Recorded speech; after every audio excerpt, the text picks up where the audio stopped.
First up, that stunning college admission scam. Again, we are monitoring the court action. It's happening right now. We will take you live to Los Angeles as soon as the judge and the action breaks. But I want to bring in right now Wall Street Journal editorial member Mary Anastasia O'Grady and former federal prosecutor Venu Varghese. Great to have you both on. Hi, Liz. When you saw this headline, what was your reaction? Well, you know, it's obviously quite shocking, and you know, one of my favorite clips from it is the Yale soccer coach who recruited someone, took a bribe, I think $400,000 bribe, and this particular young lady did not even play soccer. So that's reported by the Wall Street Journal. I think there's a temptation to sort of say, wow, this is terrible, we're worse than we've ever been, and yet, you know, it's classic. You know, one of the 7 deadly sins. It's classic human frailty. And where there's an opening, a possibility of basically advancing your child in some way and cheating, there is a universe of people that will do that. Yeah, and you know, Venu, what's interesting, there's so many angles to the story. People are saying, what about my deserving son or daughter? We can't afford doing payoffs like this, right? And the other thing, too, that's coming out, all of a sudden children are now treated as, quote, social media influencers. Lori Loughlin's daughter had a deal with Amazon with prime students. She's putting up images of herself on Instagram and YouTube. Go ahead, Venu. Well, I think the first thing with Felicity Huffman, you got to wonder, like, how desperate do you have to be, you know, she was a desperate housewife, right? So how desperate do you have to be to get your kid into college? And with Lori Loughlin, got to wonder what John Stamos is thinking right now, since he was on the show with her.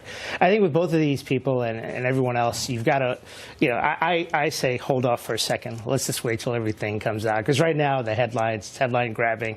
But until you delve into it and know exactly what was promised, remember, these people are presumed innocent. Wait a minute, they're giving bribes and deducting them on their tax returns, right? And there's audio recordings involved here too. Yeah, this is the initial stages. These people haven't been arraigned yet. I want to hold off. You're being a prosecutor. No, a defense lawyer. I'm a defense lawyer. I get it. A defense lawyer. I understand what you're saying. Again, money to buy your way into opportunities and into elite schools. I mean, the striking thing the prosecutor said is there's widening, even possibly more corruption in the college admissions scheme. Well, let me say again, I don't want to defend any of this, but I mean, wealthy people have been using their influence and their money for, you know, decades to actually influence the ability of their children to get into schools. So that's not really anything new. But of course, cheating, falsifying SAT scores, or, you know, athletic prowess and so forth, that's lying.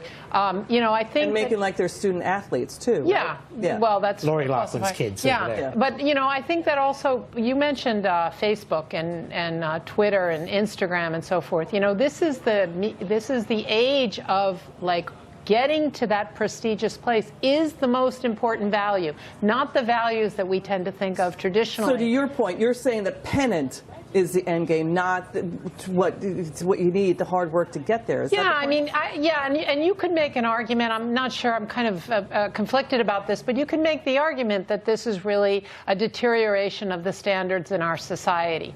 And, you know, that getting to that end game, you know, whether you cheat or not doesn't really matter. And we can think of a lot of high-profile politicians who have been involved in cheating scandals, and I think stuff trickles down. I mean, that's why when you see, for example, in Latin America, you see very corrupt governments, and then you see everything underneath becoming very corrupt, because it trickles down. So when our institutions start to behave in very immoral ways, I think that people do too. So and what that's do you do? a deterioration. Do you throw the book at them? Of course you throw the book at them. Well, if these are true, then absolutely. But I agree with Venu that you have to find out. You know, here's the thing, and I'm only saying, let's wait till these things. Having seen a lot of this stuff, often when you get into the weeds and then you look at all these people, all 50 of them may not be guilty, and they may have different ideas of what they suspected. Now, what the main allegations are is that they paid to have people come in and proctor a test, and then they paid coaches at different schools, including Stanford and at USC, to get these people in.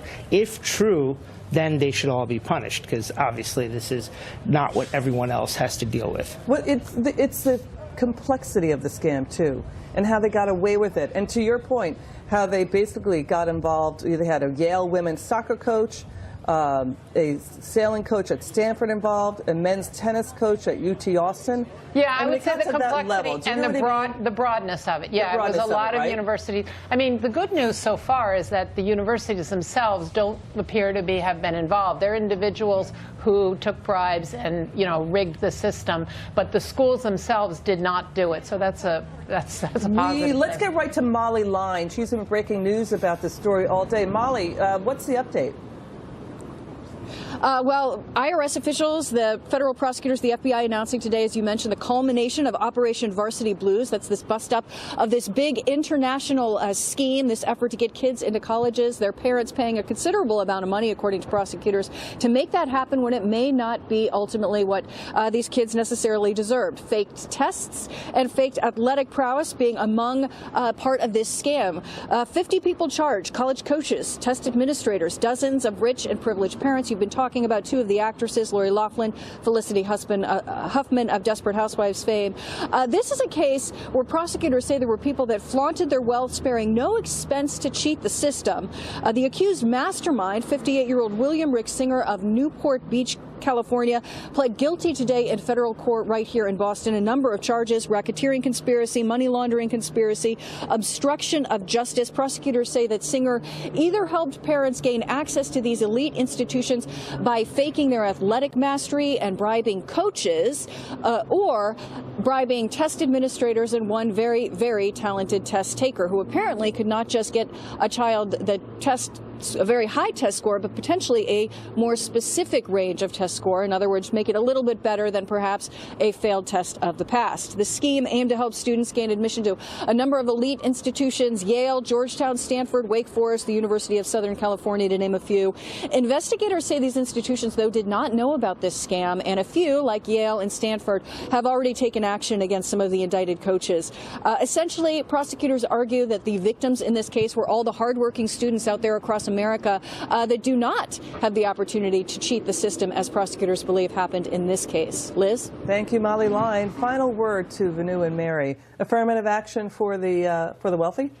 Well, that and the fact that the Department of Justice has a sense of humor calling this Varsity Blues. I mean, after they had that was the operation it was called, yeah. Yes. I mean, this is pretty bad. I mean, what about the kids, the deserving kids out there who can't afford it? So is this affirmative action for the wealthy?